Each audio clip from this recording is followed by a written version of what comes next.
नमस्कार दोस्तों, आप देख रहे हैं झांसी टाइम्स। आप देखिए सामने जो नज़ारा है ये पारीछा बांध का है।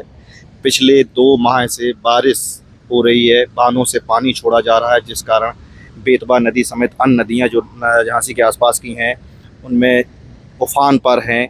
नदियां उफान पर होने के कारण आसपास नदी किनारे जो गांव बसे हुए हैं उनमें भी पानी पहुंच गया है। संपर्क मार्ग टूट गया है, कई गांव के लोग फंस गए हैं।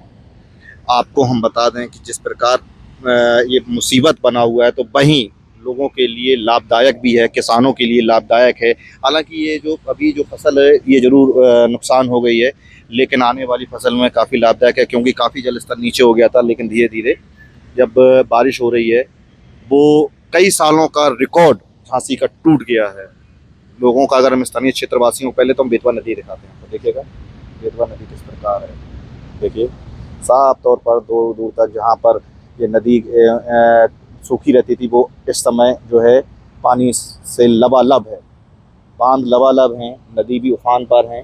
हाँ, आपको जैसा हम बता रहे हैं कि लोगों का कहना है कि उन्होंने पिछले कई सालों से इस प्रकार की बारिश पहली बार देखी है, क्योंकि इससे पहले जब बारिश होती थी तो मौसम मानसून जाने के बाद मतलब जाते नज़दीक ही होती थी, लेकिन इस बार सही समय पर बारिश हुई है।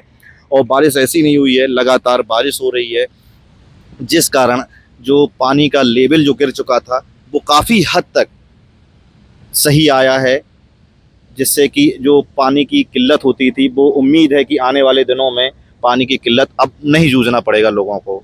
और इस जो पारीछा नदी के किनारे बसे जो लोग हैं, यहाँ पर इससे पहले एक है पारीछा चौकी से पास जो रास्ता गई है, वहाँ पर बरसात के पहले पीपे का पुल बना रहता था, जैसे पीपे का जैसे बरसात के मौसम को देखते हुए हटा दिया जाता है। इस बार भी ऐसा ही किया गया, लेकिन हटा तो दिया जाता, लेकिन उनकी कोई स्थायी जो है व्यवस्था नहीं की जाती है ग्रामीणों की, जिस कारण उन्हें अपनी जान जोखिम में डालकर जो नाव है, नाव में बैठकर एक किनारे से दूसरे किनारे लगभग करीब 1 से 1.5 किलोमीटर का रास्ता है वो सफ़र तय करना पड़ता है।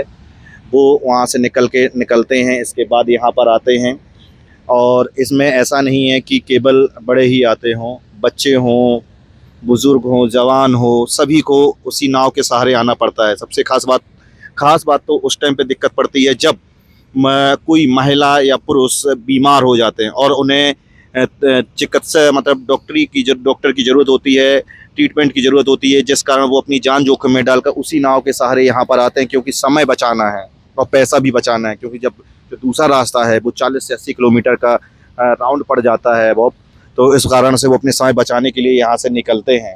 ऐसे में नदी में मगरमच्छ भी निकल आते हैं, तो मतलब जान तो उनकी जोखिम में पड़ी रहती है, लेकिन वो कहते हैं मजबूरी है, क्या करेंगे। सरकार को चाहिए कि यहाँ पर एक स्थायी समाधान निकाल दें, जिससे कि उनकी परेशानी का समाधान हो सके।